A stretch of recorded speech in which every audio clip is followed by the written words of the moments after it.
Hey kids, it's great to see you again. So today I'm here with my nephew Adam Kenney. Hello. Yeah, he's an accomplished artist, and he'll tell you about himself in just a little bit.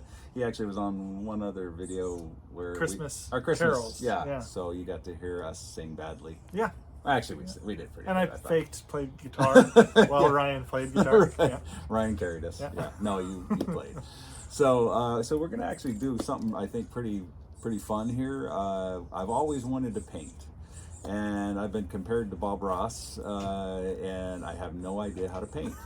So I thought, well, maybe I should try to learn this skill because it's something I wanted to do anyway. And I thought Adam would be perfect. We'll kind of walk through, and he's going to teach me, and you'll see my frustrations because I don't know what I'm doing, And my frustrations because he doesn't know what he's doing.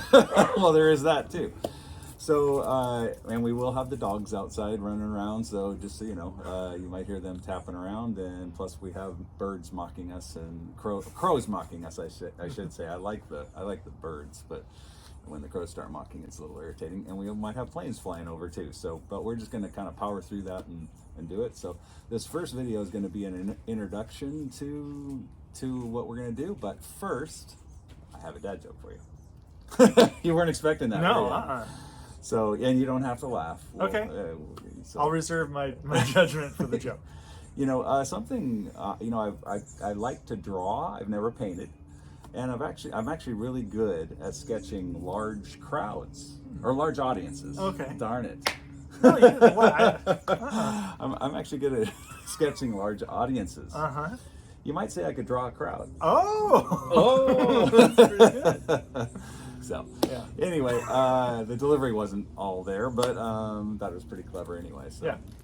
Yeah, so like I said, this first video is going to be an introduction. So I think it'd be good to hear a little bit about you, Adam. So Okay. I know you're very accomplished. You got a 4-year degree. You've even been to some.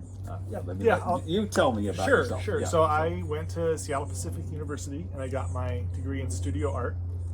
A bachelor's in studio art, and then from there I started. That's where I learned how to oil paint mostly. I did. There was a school called Bellevue Community College, but now it's Bellevue College. But when I went, it was a community college, and that's where I started oil painting.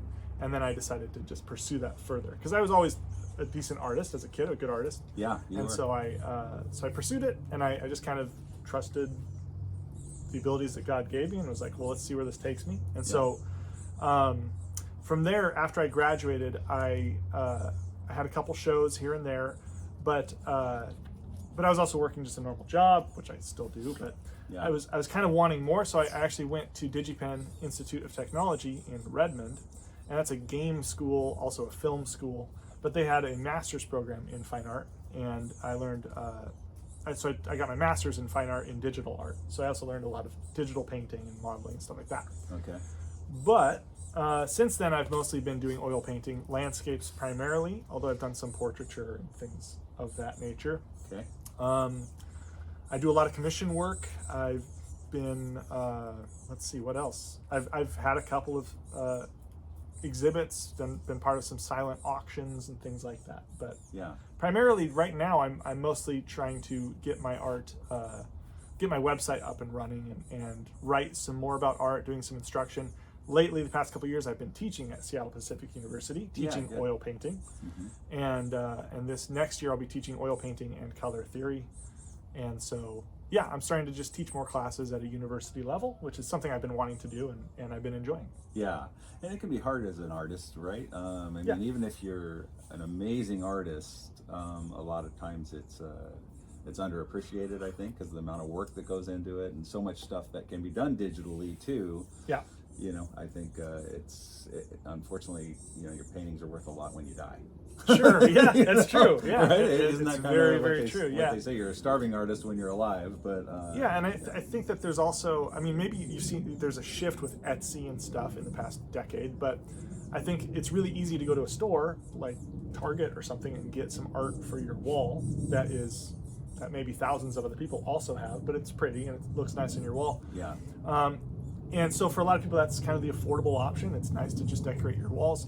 But I think that for artists, for original art, it gets more expensive. Yeah. But you also get something unique. And so there's different types of folks who like different things, but I think that the thing I have struggled with as an artist, probably a lot of people struggle with, is the entrepreneurial part of it. Like figuring out what your journey is in terms of just getting your art out there and getting it sold, and also what's inspiring you and stuff.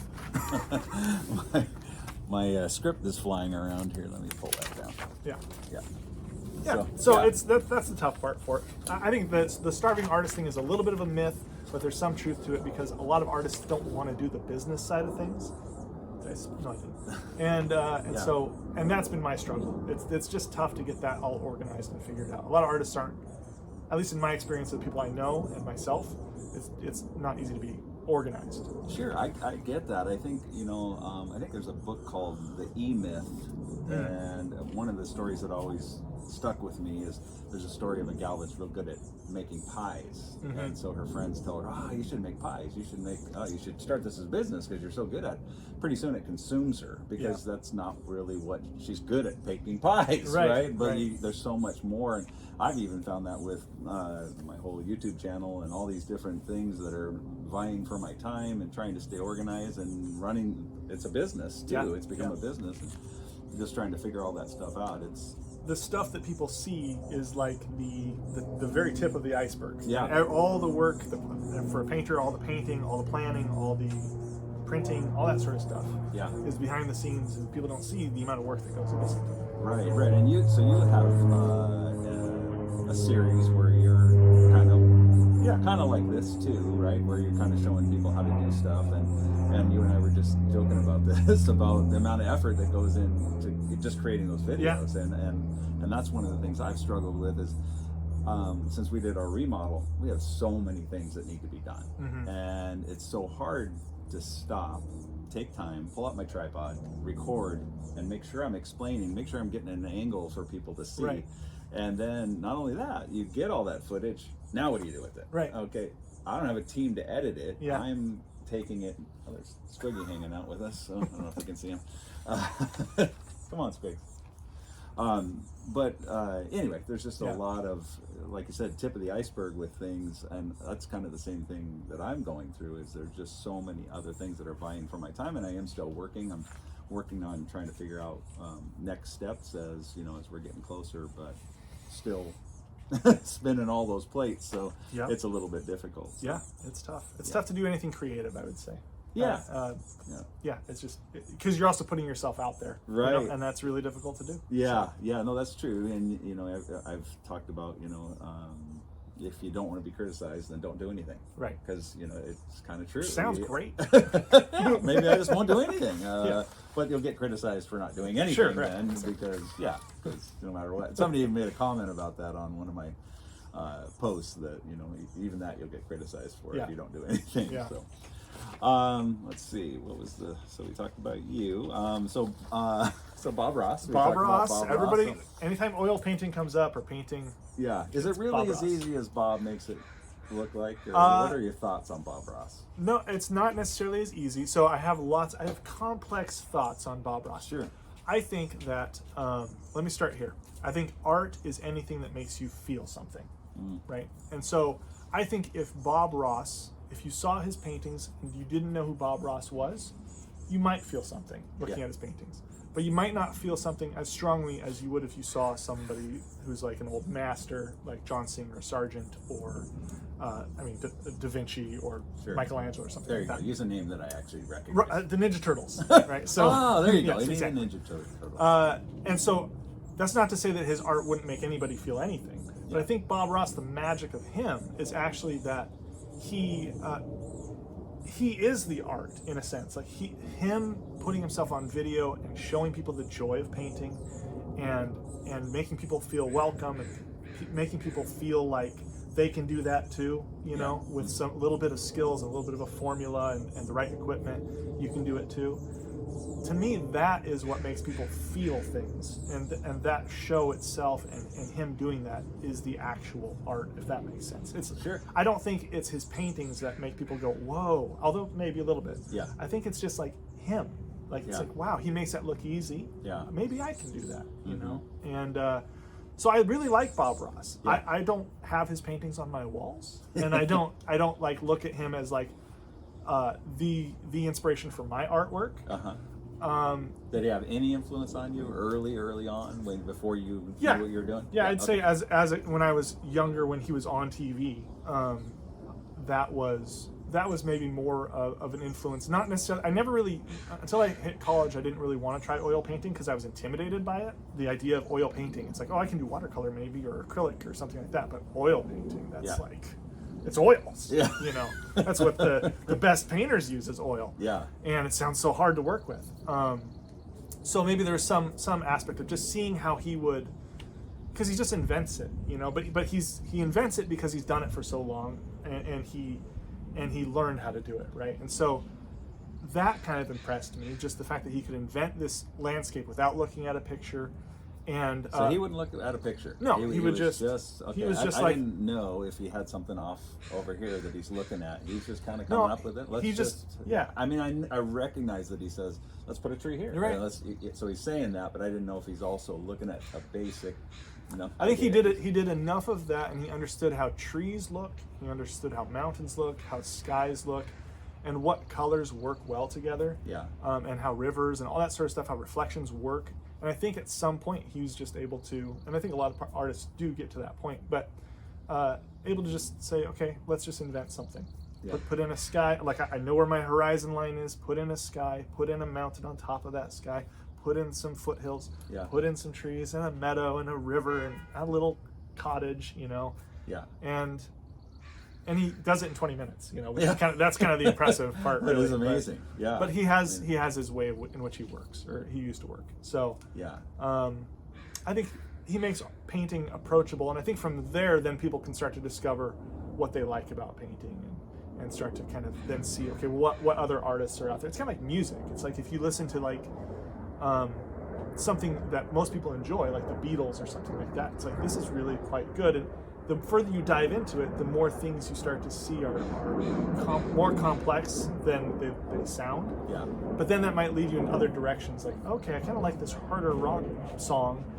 What's Led Zeppelin? You know, what's Pink Floyd in this sort of like soothing rock or stuff? I don't know. It just kind of lets you go from there. Yeah. That's the beauty of Bob Ross. Yeah. I think anybody can enjoy it. Plus, he has a calming voice. Yes. So do I need to grow hair? Yes. Okay, so I'm out then. Yeah. I'm kind of okay. So I can't. Okay. Well, then this. So this has been the series. Thanks for joining us. No, but I think probably people have compared you to Bob Ross, not because you're an artist, but because you are able to make people feel welcome. You're able to make people feel like they can handle something that maybe is intimidating to them, right? And you're wholesome. Yeah. Well, and, thank you. You know, I try to keep this man safe at all costs. Protect him. Protect him at all costs. Yeah. When my channel first went viral and people were saying that, because it scared me. And so I didn't even know what that meant. Protect me, but I was like, please, yes, protect me, because this is so. Nothing I expected, and I was just grappling with it all, and the stress of, is this something I really want? But I, 2 years in now, kind of embraced it. It's fun. I think there's a lot of fun that I've got to experience, a lot of things I never imagined that I get to do, and then I look forward to a lot of cool stuff in the future too. So it's exciting. Yeah. So we're going to talk about some basic supplies to get started. Let's see. I was going to ask you, because this is just something I don't know anything really. Sure. I always hear about oil painting, but also acrylic painting. So what's the difference between the two? So there's several differences, but oil painting's been around for much longer, and acrylic painting has been around, I think, within the last 100 years or so, maybe a little bit further back than that. Okay, so the old artists always just painted with oil. Before oil, oil I think hit the scene. Maybe gosh, I should know this, but sometime around like 1200 or 1300. Okay. And so AD, and before that, it was a lot of painting with tempera, and that is egg based. Okay. So really, when you're talking about paint in general, you have the pigments of the paint, which is like the minerals and things that they crush up and they make into a powder. Sure. And then you have a binding agent, and that is, with oil paint, it's oils. Mm-hmm. With tempera, it was eggs. They would scramble What type of oil is it? Is it oil we'd be That's a good familiar question. with? Yeah, so it's not just any oil. It's linseed oil is generally what's used, Okay. and there's different sort of variations of linseed oil. There's refined linseed oil. There's things that are above my knowledge level in terms of different types of linseed oil. But Sure. there's also walnut oil. I think sunflower oil and safflower oil are used, but it's not necessarily the type of stuff you would find in your pantry, right? Yeah. So, but that's generally the big difference. Acrylic paint is it's an acrylic. I don't know what you would call it. I guess like a resin or polymer or something like that. Yeah, basically. And then that's water soluble. Okay. Whereas oil paint is not water soluble. That's why you would use turpentine or odorless mineral spirits as a solvent to thin that out, because Okay. it doesn't just when you're working with it. We're getting into the weeds a little Sure. bit here, but when you're working with it and you want to thin your paint, Yeah. you could either add more oil to it. That actually fattens it, but it makes it easier to paint with. But if you want to actually thin it down to more of the pigments, then you would use a solvent of some kind. Okay. That's why you can use water with your acrylics and kind of like easily rinse out your brushes in like Interesting. a bottle of water or something like that. And Yeah. but you can't do that with oil. Okay. Oil. Yeah. I mean, really interesting. I realize, like you said, we're getting into the weeds a little bit, but it's more curiosity. Yeah. You don't need to know that in order to paint. No. But it's still, stuff I've always wanted. I like to know as much as I can about different things, just Yeah. because it's why, Yeah, and we'll dive into it. I did bring some linseed oil, and I brought Good. some thinner, Okay. and we'll dive into that a little bit, because I think that is important to know, especially if people want to go beyond just paint out of the tube. Yeah. And there's different. The nice thing about oil paint is that it's very flexible in that you can make it do a lot of different things, and you can do glazing. So if you've ever been to a gallery or something and you see these paintings that just look like they're just glowing, it's probably because the artist used a glazing technique. Oh. And what you do is you just introduce more oil with each layer, Okay. and it gives it a nice sheen. And so that's where you would be using more oil, introducing more oils and more solvents and things like that. Okay. We can talk about that Yeah. later, though. Yeah, cool. We're going to try to keep these around 20 minutes. A tip of the hat to Bob Ross. Tip of the wig to Bob Ross. wig. Yeah, but so I guess that's kind of it before we get into actually showing supplies. Yeah. I don't think we'll do that in this particular video. Okay. So let's see. We talked about that. Okay. And so let me just ask you, Adam. So Yeah. Uh-huh.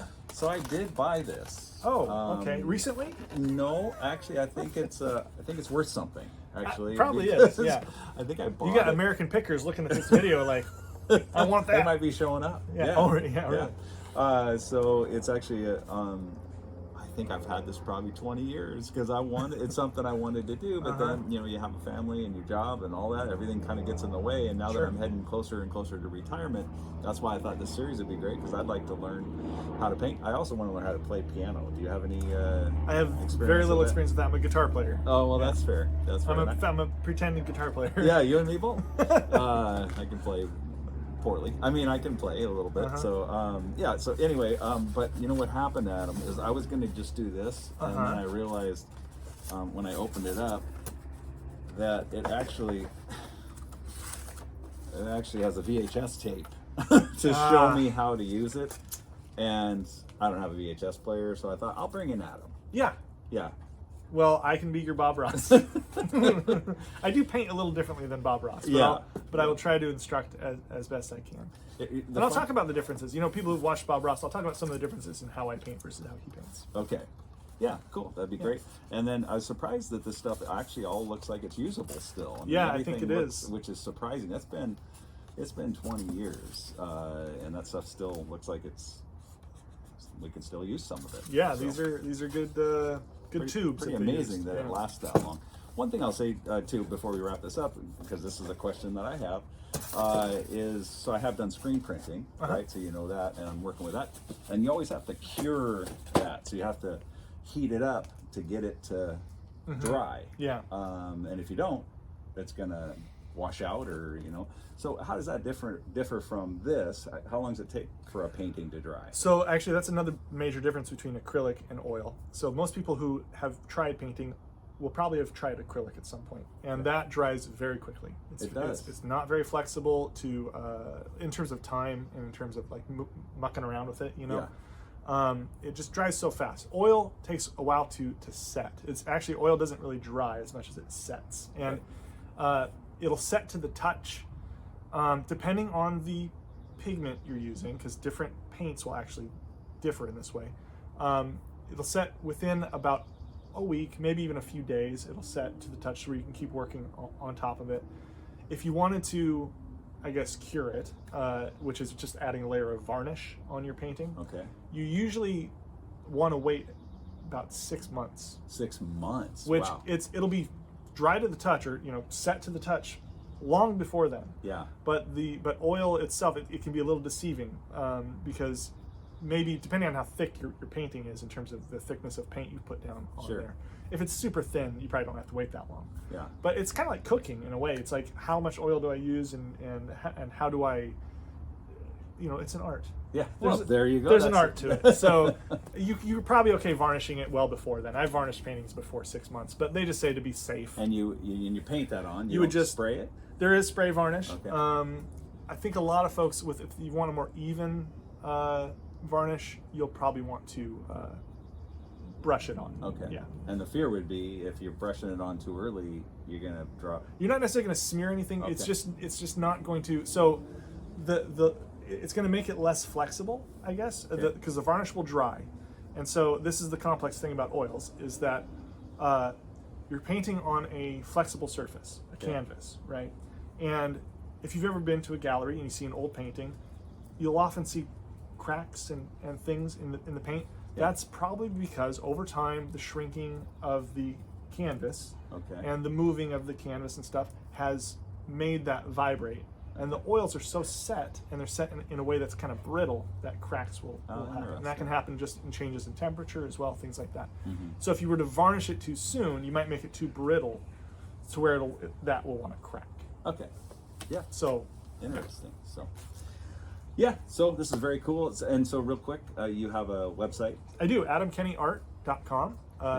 Kenny spelled with an E before the Y. Yeah, Kenney. Kenney, adamkenneyart.com. And on that website, I have my art, I have my prints. It's kind of a basic artist's website where you can buy stuff from me. But I also, I try to hold a blog where I have helpful articles and helpful advice. I'm always learning as well. Like I think Michelangelo, not the Ninja Turtle, but the artist, said when he was like 84 years old. The Ninja Turtle might have. He might have said he said, "Cowabunga, dude, you're always learning something." But the Michelangelo, the artist, he was like 84 years old, and I'm paraphrasing, but it was essentially because I don't speak Italian. But that'd be cool if I could bust out an Italian. That would be cool. I was kind of, I'm disappointed. But I'm paraphrasing. He said something like, you're always learning no matter how old you are. And so anybody who's an expert in something is probably still learning, right? And I'm not necessarily an expert in painting. I just paint. And so anyway, so I have these articles. I'm always learning things. I share what I learn. I share what I think people would need to know to start. I also have my videos from my YouTube channel, which is Adam Kenney Art. It's just my YouTube channel. Yeah, right. And so some videos, time-lapse videos, some videos with helpful thoughts, things like that on there. And I'm not sure what else I have on there, but that's kind of where it's at there. And if you're interested, I have a mailing list, and you can always sign up for that. Yeah, so they can learn a lot more about you if they want to, if they want to dive in. Yeah, reach out to me if you have any questions. Yeah. So cool. Real excited about this series. Looking forward to spending some time with you and getting to know you. So I do have a podcast with your brother Travis, and so this is Adam. These are both Rick's boys. They're young men or old men at this point. Getting older. We're all getting there. So anyway, so I appreciate you. Yeah. Not quite there. I had all my hair up until I turned 40. Now, how old are you, Adam? 38. Okay. You had all your hair? For the most part. Okay. It was thinning. As far as you know. I watched your video on integrity, and I'm kind of wondering about these tall tales. I didn't have all my hair. Okay. I was missing a couple. So anyway, thanks, Adam. Appreciate it, and we're looking forward to this series, and looking forward to seeing you on the next one. So, and thanks for watching, and God bless you.